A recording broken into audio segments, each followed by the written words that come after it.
Di kesempatan kali ini saya ingin menjelaskan salah satu materi dari mata kuliah pengantar ilmu ekonomi dengan materi bernama produk domestik bruto. Topik yang saya pilih adalah pengaruh produk domestik bruto dan indeks pembangunan manusia terhadap angka kemiskinan di Indonesia. GDP atau Gross Domestic Product itu, atau dalam bahasa Indonesia biasa disebut produk domestik bruto, adalah nilai atau jumlah dari output total dari semua barang dan jasa yang diproduksi dalam periode waktu tertentu.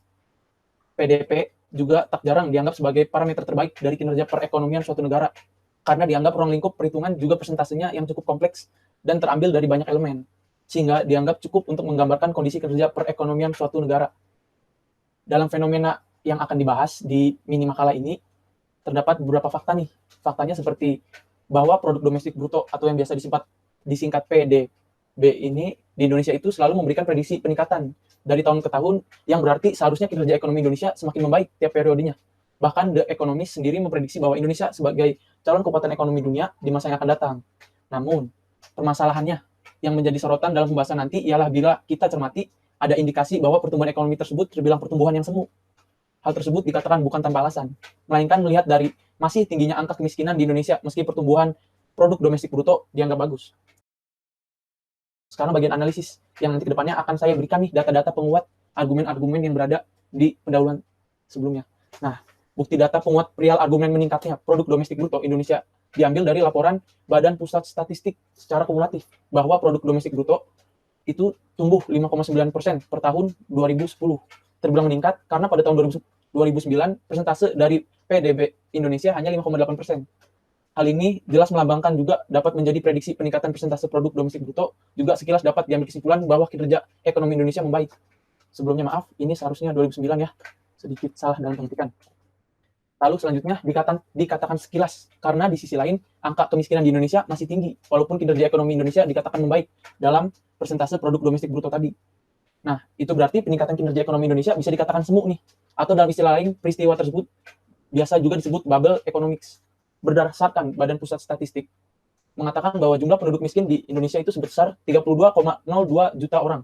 Secara tingkat sendiri, kemiskinan merupakan standar tingkat hidup yang rendah, di mana adanya tingkat kekurangan materi pada sejumlah atau segolongan orang dibandingkan dengan standar kehidupan yang berlaku umum di masyarakat. Di mana, menurut analisis, kasus kemiskinan ini juga memunculkan permasalahan sosial, seperti data PSK dan anak jalanan yang terkena razia. 90% diantaranya itu berasal dari faktor ekonomi. Permasalahan lainnya juga seperti anak yang putus sekolah, itu meningkat dari tahun ke tahun, juga sangat jauh dari menunjukkan kenaikan kinerja ekonomi Indonesia yang dilambangkan dalam produk domestik bruto tadi. Nah, berikut adalah grafik dari pertumbuhan ekonomi di Indonesia dan tabel dari persentase penduduk miskin sebagai perbandingan dan penguat data yang bersumber pada Badan Pusat Statistik. Nah, kalau di sini itu adalah grafik pertumbuhan ekonomi Indonesia, dan yang di sini adalah tabel jumlah persentase penduduk miskin di Indonesia. Nah, kalau kita zoom sendiri, mungkin kalau dari yang grafik mah sudah jelas ya. Ini dari periodenya itu dari 2004 sampai 2010. Nah, sedangkan di grafik mungkin, yang di tabel mungkin bila sedikit pusing bisa saya zoom. Nah, di tabel ini dari tahun 2004 ke 2010 juga kita bikin sama periodenya karena untuk perbandingan. Ini jumlah penduduk miskin di kota, dan ruas ini itu yang di desa. Untuk meredakan angka kemiskinan yang tinggi, seharusnya dilakukan salah satu caranya itu dengan meningkatkan indeks pembangunan manusia atau IPM. Dikatakan demikian karena IPM lah yang mempunyai pengaruh paling besar dalam penurunan angka kemiskinan, bukan produk domestik bruto. Hal ini berarti pertumbuhan ekonomi di Indonesia tidak merata, sehingga jumlah penduduk miskin tidak dapat berkurang secara signifikan karena pertumbuhan ekonominya sendiri terbilang kurang bermanfaat bagi orang miskin.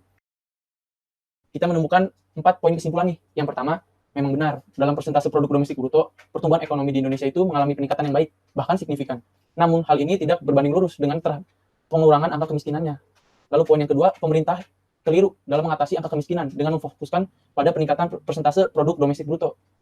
Seharusnya peningkatan indeks pembangunan manusia lah yang dipilih, karena jelas lebih efektif mengurangi angka kemiskinan ketimbang difokuskannya persentase produk domestik bruto.